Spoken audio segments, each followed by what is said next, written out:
Today we're going to be looking at whether or not condos are a good investment and the things you need to know when buying a condo. As a real estate agent, I get this question a lot from people looking to buy the first property to people looking to buy a condo as an investment.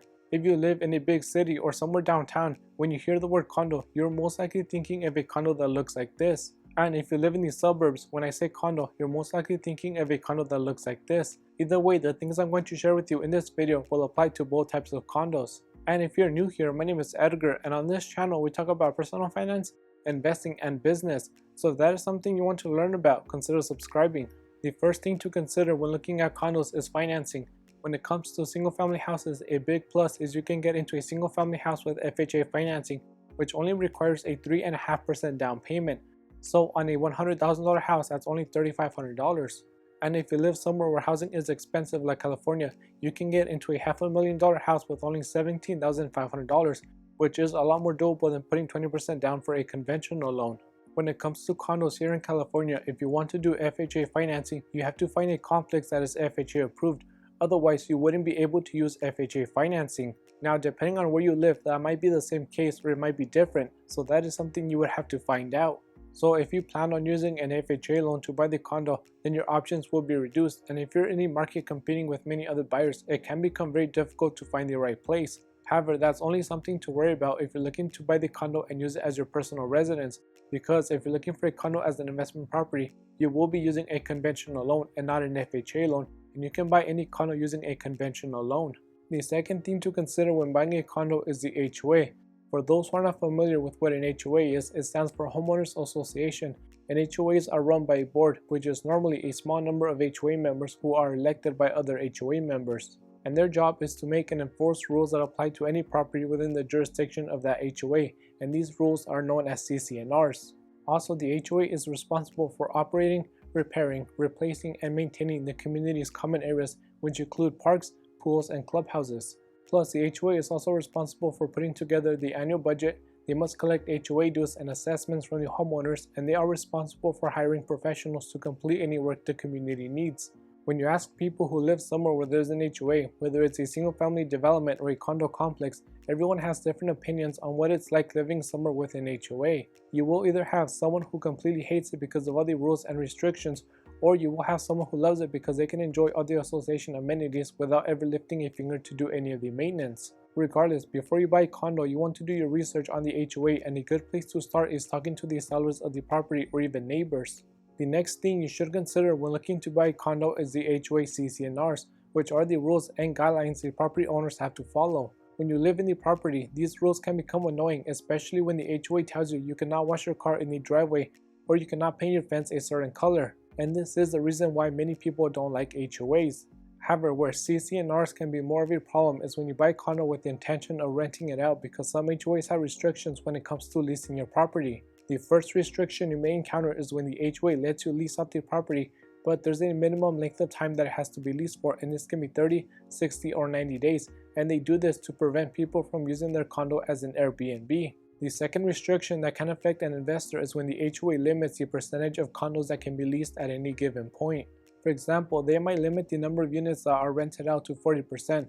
So if you buy a condo with the intention of renting it out, but you didn't know about this restriction, it could be that you cannot rent it out, which is not a situation you want to be in. Again, there's a few reasons why HOAs do this, and one of the reasons is because owners typically take more care of the property and the common areas.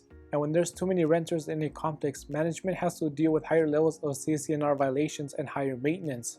Another reason is a high percentage of renters in a condo complex can affect financing options for other units, and some lenders will not issue loans for a condo that is located within a complex that has a high number of renters, which means it can become difficult for current owners to sell their property. The next restriction an investor can face is when the HOA sets a minimum length of time that a new owner must live in the property before they have the right to lease that property. And they will typically do this as a way to limit the number of investors renting out their properties, because many investors don't ever intend on living in the property.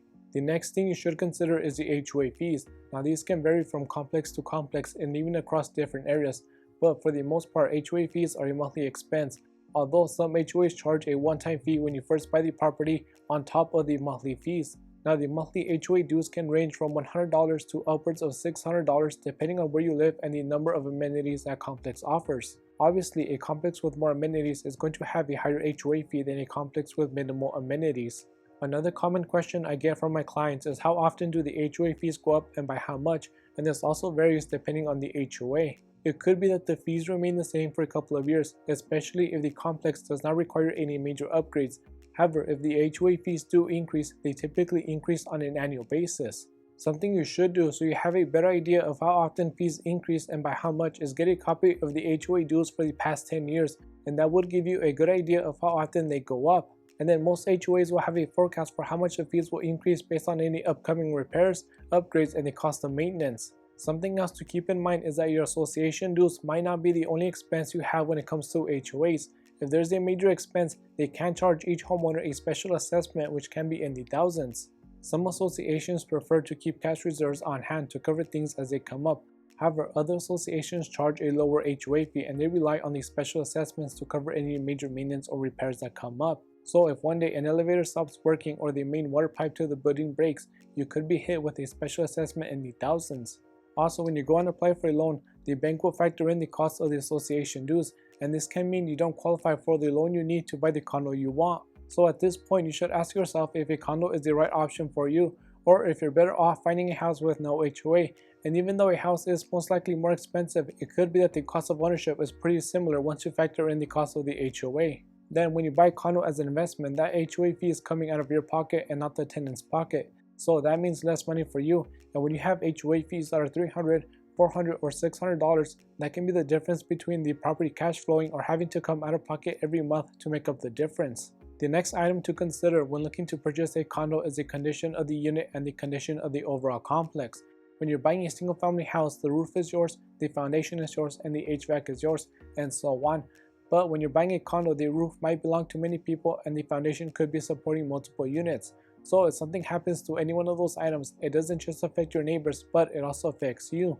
The last thing you want is to be in a situation where you spend over $1 million on a condo only to discover the building where you buy your condo is sinking and tilting, which is exactly what happened to people who bought condos in the Millennium Tower in San Francisco. And then in Australia, some people were not allowed to return to their houses after cracks appeared in a brand new high-rise building, and they were afraid the building would collapse. However, this is an extreme scenario and most people wouldn't have to worry about buying a condo in a building that is going to collapse. However, that doesn't mean you don't have to consider the condition of the condo you are buying. For most people, a more realistic scenario would be an HOA who has not kept up with maintenance and repairs. This can be things like not cutting the grass and keeping the common areas looking nice, to putting off repairs on major systems like elevators or HVAC systems, which means selling the property is going to be more difficult, and it also makes the property less desirable when it comes time to renting it. Then on top of that, it could be that right after you buy the condo, the HOA can no longer put off maintenance, and if they don't have enough reserves to cover those repairs, they can charge you a special assessment which can cost you thousands. But this would only be something to worry about when the HOA is not maintaining the complex, and you can get a pretty good idea of how well everything is maintained by walking around and looking at the common grounds. Also, when you have an HOA who is on top of everything, they will know what major repairs are coming up, so they can plan for those items and there wouldn't be a need to charge homeowners a special assessment. The next thing to consider before buying a condo is whether or not you plan on making any renovations. Whether you're an investor who's looking to get a property under market value, renovate it and rent it out, or you are a homebuyer looking to build up sweat equity, when it comes to making changes to a condo, it can become an uphill battle because of the HOA. As I said before, HOAs have rules and guidelines for what you can and cannot do to a property, and whenever you buy a condo, you have to follow these rules, otherwise you can get fined, and if it gets serious enough, the HOA can even sue you. Now, this doesn't mean you cannot do any upgrades to your property, but it does mean that you will have to get any major changes approved by the HOA. For example, if you plan on doing small cosmetic repairs like painting the inside or replacing some flooring, then most likely than not, you will not need approval by the HOA because nothing major is being changed. However, if you plan on doing any major repairs like completely gutting the place or moving some walls, then that's when you will need approval. Also, most HOAs are very strict when it comes to the outside of the property, and this applies more so to suburban style condos because with this style of condo, it's easier to change the outside of the property. For example, HOAs have pre-selected colors that are approved to go on the outside of the property, and even something as simple as painting your door a different color can be a violation of HOA rules. So if you plan on buying a condo and doing major renovations, you should consider the fact that you will most likely have to get approved by the HOA, which can make the process more difficult and longer, but that does not mean it's impossible. However, the good thing about having strict guidelines for what you can and cannot do means your neighbors will not go painting their houses all kinds of different colors. And you will not have those neighbors who collect all kinds of junk and have it laying around for everyone to see, which means you will have an easier time selling your property and you will have an easier time renting it out. The next thing you should consider when looking to buy a condo is the appreciation rate. Many people wonder if condos go up in value, and for the most part they do, just like all other real estate. However, when comparing condos to a single family house, the single family house will normally appreciate more over time than a condo will. For example, between 2017 and 2018, the median price for condos grew by 3%, while single family houses grew by over 5%, but that's not always the case. If you're looking at a condo in a good location and a house in a bad location, then the condo will increase in value more. Just like all other real estate, it all depends on the location. So if you ever plan on buying a condo, whether you want it as a primary residence or as an investment, you should consider the items I discussed in this video. And if you enjoyed watching or you found this information helpful, it would really help if you like and subscribe. Thanks for watching, and I will see you next time.